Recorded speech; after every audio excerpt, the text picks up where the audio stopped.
좋은 아침입니다. 사랑하는 성도 여러분, 오늘도 부활의 주님이 우리와 함께 하십니다. 우리와 함께 하시는 주님을 찬양합니다. 기도합시다. 하나님, 오늘도 저희들에게 또 희망적인 새날을 주셔서 또 주님의 말씀으로 하루를 시작하고 또 주님의 말씀 붙잡고 오늘 하루를 살겠습니다. 오늘도 주님께서 주시는 말씀에 귀를 기울이며 또 우리 마음이 더욱더 주님을 향할 수 있도록 잡아주시옵소서. 여러 가지로 복잡하고 공허한 세상 속에서 저희들이 매일매일 주님의 말씀을 우리의 마음에 담아 말씀으로 거룩하게 세워지며 승리하도록 도와주시옵소서. 예수님 이름으로 기도합니다. 아멘. 네, 오늘 말씀은 창세기 49장 1절에서 12절까지입니다. 야곱이 아들들을 불러 이르되 너희는 모이라. 너희가 후일에 당할 일을 내가 너희에게 이르리라. 너희는 모여 들으라. 야곱의 아들들아, 너희 아버지 이스라엘에게 들을지어다.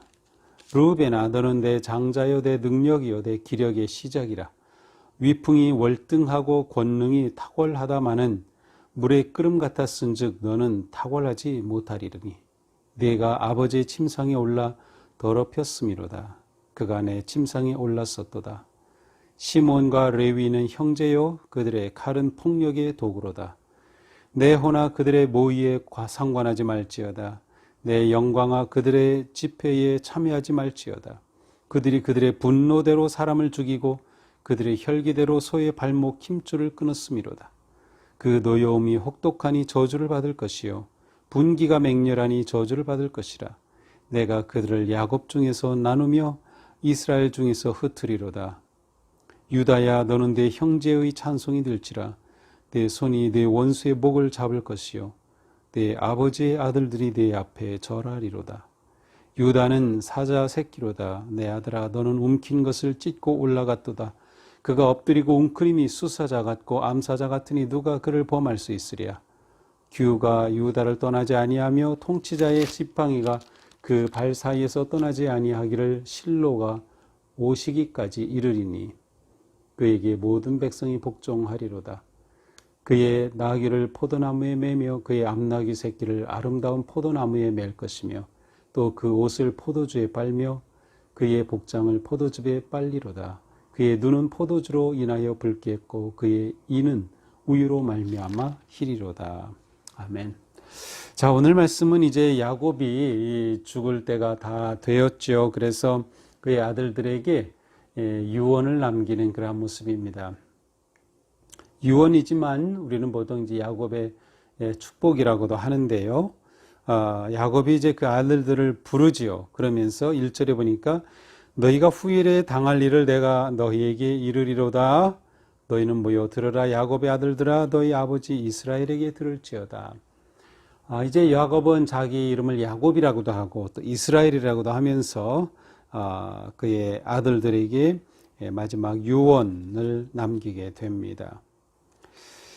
후일에 당할 일을 내가 너에게 말하겠다라고 하죠. 그래서 실제로 이제 야곱의 아들들이 어떻게 될지에 관해서 일종의 예언적인 그러한 유언과 축복이라고 할 수 있습니다.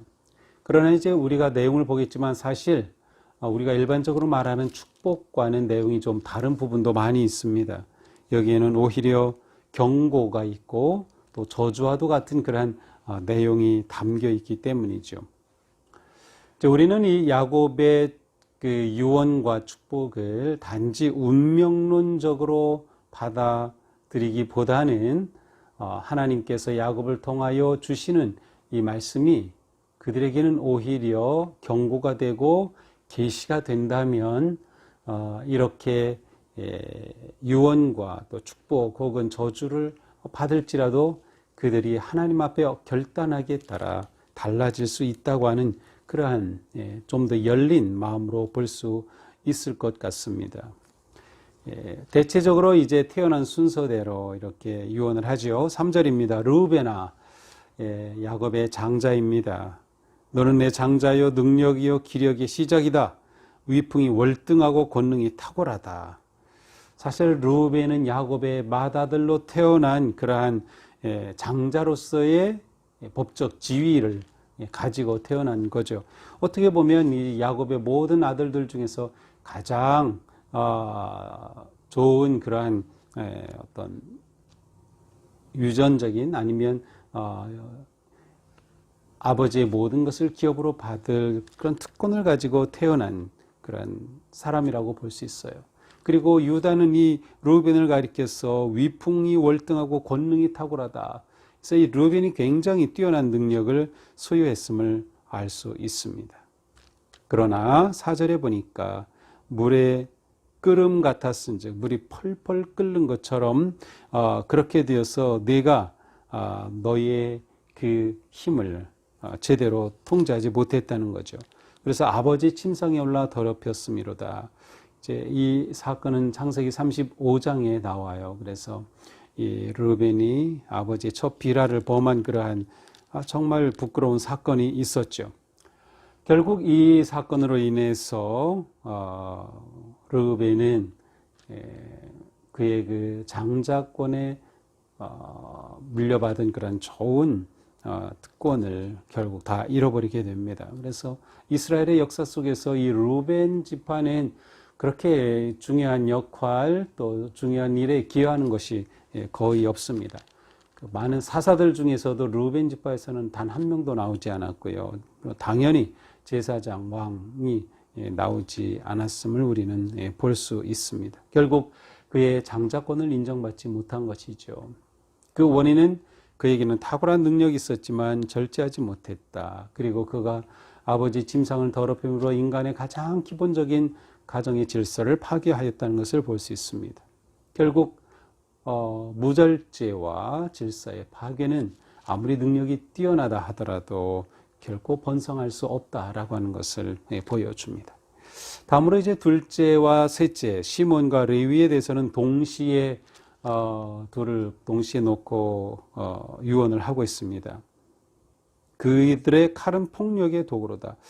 첫 번부터 폭력적이었다고 이렇게 말하고 있어요. 그러면서 6절에 보니까 그들의 모의에 상관하지 말라, 그들의 집회에 참여하지 말라, 그들의 분노대로 사람을 죽이고 혈기대로 소의 발목 힘줄을 끊었다. 정말 이 레위와 이 시몬에 대해서는 야곱의 그 뭐라고 할까요? 그 막 사무치는 그 분노 아니면 그 아픔이 담겨져 있는 것 같습니다. 실제로 이것은 이 창세기 34장에 나오는 그 한 사건이죠. 그 여동생 디나가 성폭력을 당한 것을 계기로 해서 이 지역에 어떤 세겜, 또 추장 이름도 세겜이에요. 그래서 와서 디나와 결혼하게 해달라고 하는 이러한 일이 있었을 때에 거짓으로 할례를 빌미 삼아서 거짓으로 화친을 맺고 할례 후에 이들이 고통당할 때 쳐들어가서 세겜의 모든 남자를 다 죽이는 대학살 사건이 있었습니다. 결국 이 사건으로 인해서 야곱의 가족은 세겜에 머물지 못하고 떠나게 되죠. 바로 이 사건을 의미합니다.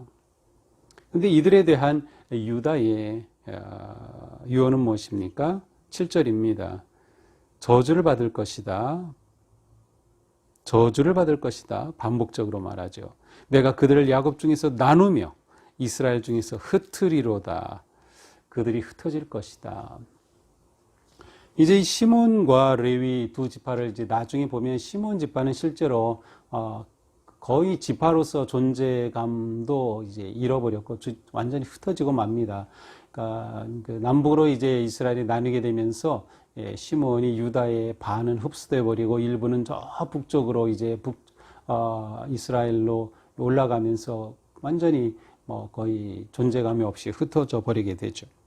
레위 지파는 어떻게 되나요? 레위 지파는 특별한 한 사건이 있죠. 이제 뒤에 보면 출애굽기 32장에 보면 금송아지 사건이 있습니다. 출애굽 후에 모세가 하나님을 만나고 이 하나님의 계명을 받아오는 사이에 아론을 선두로 해서 금송아지를 만들고 우상을 섬기는 그 과거의 이집트의 삶으로 돌아가는 그러한 모습이 있었죠. 그때 하나님이 분노하시죠.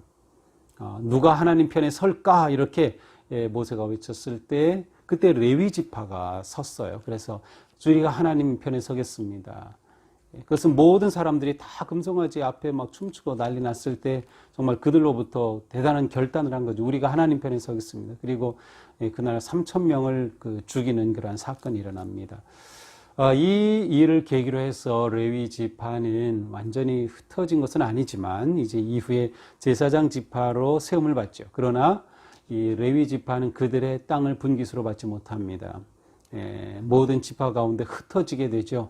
그래서 48개의 성읍으로 흩어지게 되고 이제 그 중에는 도피성도 있죠. 이렇게 레위 지파, 시몬 지파는 유다의 유언 또 유다의 기도대로 그렇게 흩어지는 모습을 보게 됩니다.